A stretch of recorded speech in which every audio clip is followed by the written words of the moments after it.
Chapitre 8. Le départ. Glenarvan n'avait pas l'habitude de perdre du temps entre l'adoption d'une idée et son exécution. La proposition de Paganel, une fois admise, il donna immédiatement ses ordres afin que les préparatifs du voyage fussent achevés dans le plus bref délai. Le départ fut fixé au surlendemain 22 décembre. Quel résultat devait produire cette traversée de l'Australie ? La présence d'Harry Grant étant devenue un fait indiscutable, les conséquences de cette expédition pouvaient être grandes. Elle accroissait la somme des chances favorables. Nul ne se flattait de trouver le capitaine précisément sur cette ligne du 37e parallèle qui allait être rigoureusement suivie. Mais peut-être coupait-elle ses traces, et en tout cas, elle menait droit au théâtre de son naufrage. Là était le principal point. De plus, si Ayrton consentait à se joindre aux voyageurs, à les guider à travers les forêts de la province Victoria, à les conduire jusqu'à la côte orientale, il y avait là une nouvelle chance de succès. Glenarvan le sentait bien. Il tenait particulièrement à s'assurer l'utile concours du compagnon d'Harry Grant, et il demanda à son hôte s'il ne lui déplairait pas trop qu'il fît à Ayrton la proposition de la compagnie.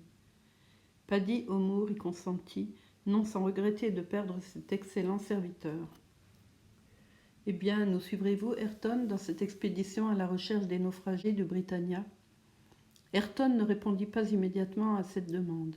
Il parut même hésiter pendant quelques instants, puis toute réflexion faite, il dit « Oui, my lord, je vous suivrai, et si je ne vous mène pas sur les traces du capitaine Grant, au moins vous conduirai-je à l'endroit même où s'est brisé son navire. »« Merci, Ayrton, répondit Glenarvan.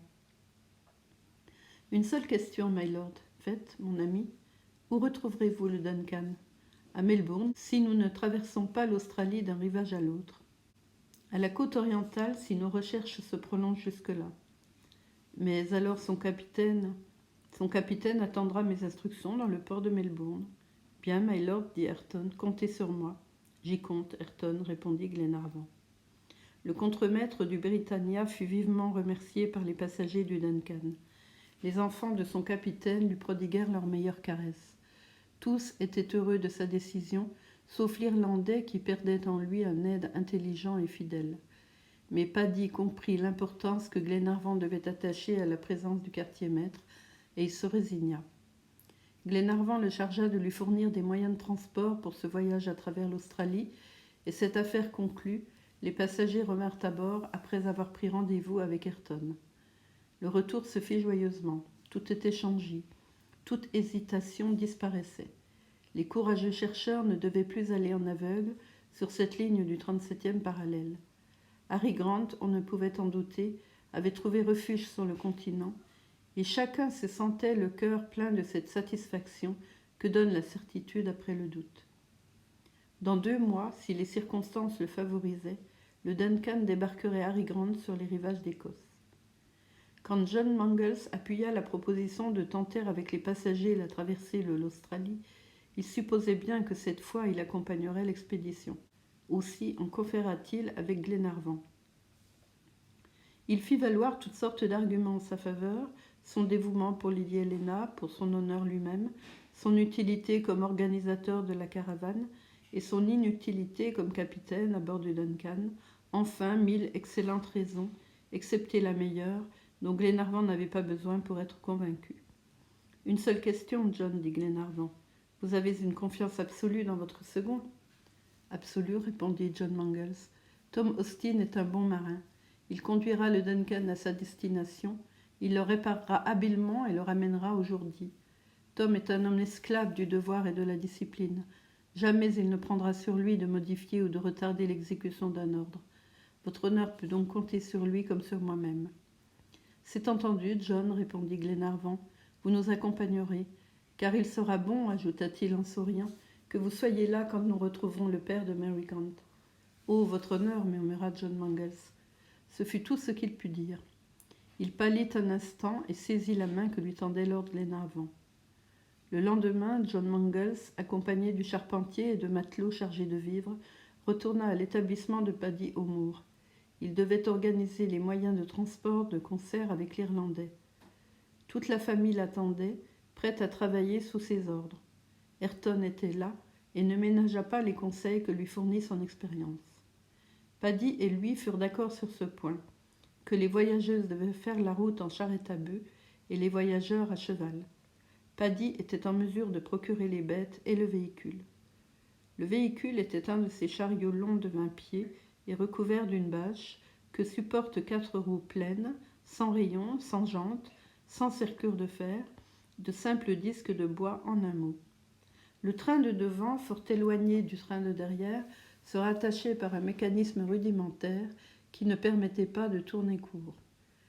À ce train était fixé un timon de 35 pieds, le long duquel 6 bœufs accouplés devaient prendre place. Ces animaux, ainsi disposés, tiraient de la tête et du cou par la double combinaison d'un joug attaché sur leur nuque et d'un collier fixé au joug par une clavette de fer. Il fallait une grande adresse pour conduire cette machine étroite, longue, oscillante, prompte aux déviations, et pour guider cet attelage au moyen de l'aiguillon. Mais Ayrton avait fait son apprentissage à la ferme irlandaise, et Paddy répondait de son habileté. À lui donc fut dévolu le rôle de conducteur.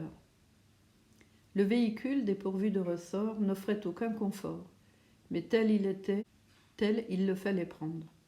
John Mangles, ne pouvant rien changer à sa construction grossière, le fit disposer à l'intérieur de la plus convenable façon. Tout d'abord, on le divisa en 2 compartiments, au moyen d'une cloison en planche.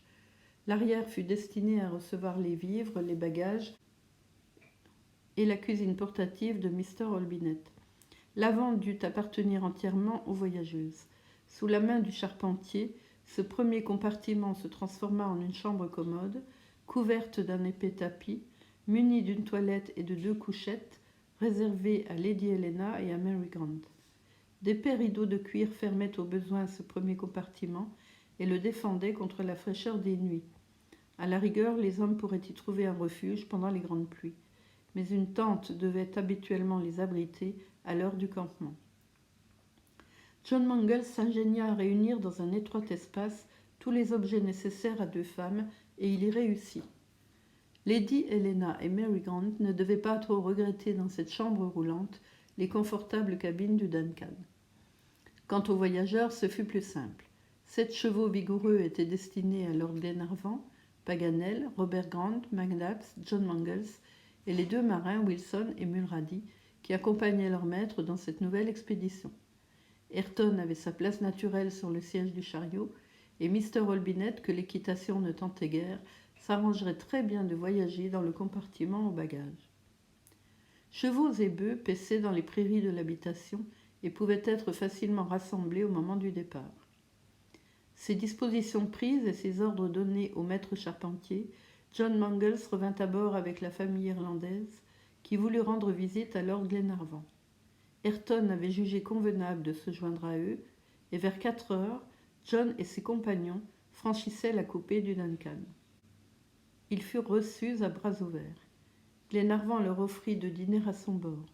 Il ne voulait pas être en reste de politesse, et ses hôtes acceptèrent volontiers la revanche de leur hospitalité australienne dans le carré du yacht. Paddy O'Moore fut émerveillé. L'ameublement des cabines, les tentures, les tapisseries, tout l'accastillage d'érable et de palissandre excita son admiration.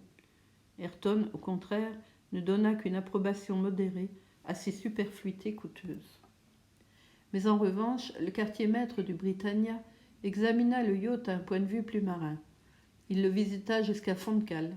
Il descendit à la chambre de l'hélice. Il observa la machine, s'enquit de sa force effective, de sa consommation. Il explora les soutes au charbon, la cambuse, l'approvisionnement de poudre. Il s'intéressa particulièrement au magasin d'armes, au canon monté sur le gaillard d'avant, à sa portée. Glenarvan avait affaire à un homme qui s'y connaissait. Il le vit bien aux demandes spéciales d'Ayrton. Enfin, celui-ci termina sa tournée par l'inspection de la mâture et du gréement. « Vous avez là un beau navire, my lord, dit-il. »« Un bon navire surtout, répondit Glenarvan. Et quel est son tonnage ? Il jauge 210 tonneaux. Me tromperais-je beaucoup, ajouta Ayrton, en affirmant que le Duncan fit les immenses et 15 nœuds à toute vapeur. Mettez-en 17, répliqua John Mangles, et vous compterez juste. 17, s'écria le quartier-maître, mais alors pas un navire de guerre, j'entends des meilleurs qui soient, n'est capable de lui donner la chasse. Pas un, répondit John Mangles, Donc le Duncan est un véritable yacht de course qui ne se laisserait battre sous aucune allure. Même à la voile demanda Ayrton. Même à la voile. Eh bien, my lord, et vous, capitaine, répondit Ayrton, recevez les compliments d'un marin qui sait ce que vaut un navire. Bien, Ayrton, répondit Glenarvan, restez donc à notre bord, et il ne tiendra qu'à vous que ce bâtiment devienne le vôtre. J'y songerai, my lord, répondit simplement le quartier-maître. Mr. Olbinett vint en ce moment prévenir son honneur que le dîner était servi. Glenarvan et ses hôtes se dirigèrent vers la dunette. Un homme intelligent, cet Ayrton, dit Paganel au major. Trop intelligent, murmura Mac Nabbs, à qui, sans apparence de raison, il faut bien le dire, la figure et les manières du quartier-maître ne revenaient pas. Pendant le dîner, Ayrton donna d'intéressants détails sur le continent australien qu'il connaissait parfaitement. Il s'informa du nombre de matelots que Lord Glenarvan emmenait dans son expédition. Lorsqu'il apprit que 2 d'entre eux seulement, Mulrady et Wilson, devaient l'accompagner, il parut étonné. Il engagea Glenarvan à former sa troupe des meilleurs marins du Duncan. Il insista même à cet égard, insistance qui, soit dit en passant, dut effacer tout soupçon de l'esprit du major. Mais, dit Glenarvan, notre voyage à travers l'Australie méridionale n'offre aucun danger. Aucun, se hâta de répondre Ayrton. Eh bien, laissons à bord le plus de monde possible. Il faut des hommes pour manœuvrer le Duncan à la voile, et pour le réparer. Il importe avant tout qu'il se trouve exactement au rendez-vous qui lui sera ultérieurement assigné. Donc ne diminuons pas son équipage. Ayrton parut comprendre l'observation de Lord Glenarvan et n'insista plus. Le soir venu, Écossais et Irlandais se séparèrent. Ayrton et la famille de Paddy O'Moore retournèrent à leur habitation. Chevaux et chariots devaient être prêts pour le lendemain. Le départ fut fixé à 8 heures du matin. Lady Helena et Mary Grant firent alors leurs derniers préparatifs. Ils furent courts et surtout moins minutieux que ceux de Jacques Paganel. Le savant passa une partie de la nuit à dévisser, essuyer, visser et revisser les verres de sa longue-vue. Aussi dormait-il encore quand le lendemain à l'aube, le major l'éveilla d'une voix retentissante. Déjà, les bagages avaient été transportés à la ferme par les soins de John Mangles. Une embarcation attendait les voyageurs, qui ne tardèrent pas à y prendre place. Le jeune capitaine donna ses derniers ordres à Tom Austin. Il lui recommanda par-dessus tout d'attendre les ordres de Lord Glenarvan à Melbourne et de les exécuter scrupuleusement quels qu'ils fussent. Le vieux marin répondit à John Mangles qu'il pouvait compter sur lui. Au nom de l'équipage, il présenta à son honneur ses vœux pour le succès de l'expédition. Le canot déborda et un tonnerre de hurrahs éclata dans les airs. En 10 minutes, l'embarcation atteignit le rivage. Un quart d'heure plus tard, les voyageurs arrivaient à la ferme irlandaise. Tout était prêt. Lady Helena fut enchantée de son installation. L'immense chariot, avec ses roues primitives et ses ais massifs, lui plut particulièrement. Ces 6 bœufs attelés par paire avaient un air patriarcal qui lui seyait fort. « Parbleu, dit Paganel, voilà un admirable véhicule et qui vaut tous les mail coach du monde. Une maison qui se déplace, qui marche, qui s'arrête au bon vous semble, que peut-on désirer de mieux ?» « Monsieur Paganel, répondit Lady Helena, j'espère avoir le plaisir de vous recevoir dans mes salons. »« Comment donc, madame, répliqua le savant, mais ce sera un honneur pour moi. Avez-vous pris un jour ? J'y serai tous les jours pour mes amis, répondit en riant Lady Helena. Et vous êtes le plus dévoué de tous, madame, répliqua galamment Paganel. Cet échange de politesse fut interrompu par l'arrivée de 7 chevaux, tout harnachés, que conduisait un des fils de Paddy. Lord Glenarvan régla avec l'Irlandais le prix de ses diverses acquisitions, en y ajoutant force remerciements que le brave colon estimait au moins à l'égal des guinées. On donna le signal du départ. Lady Helena et Miss Grant prirent place dans leur compartiment, Ayrton sur le siège, Olbinett à l'arrière du chariot, Glenarvan, le major, Paganel, Robert, John Mangles, les 2 matelots, tous armés de carabines et de revolvers, enfourchèrent leurs chevaux. Un Dieu vous assiste fut lancé par Paddy O'Moore et repris en chœur par sa famille. Ayrton fit entendre un cri particulier et piqua son long attelage. Le chariot s'ébranla, ses ais craquèrent, les essieux grincèrent dans le moyeu des roues, et bientôt disparut au tournant de la route la ferme hospitalière de l'honnête Irlandais.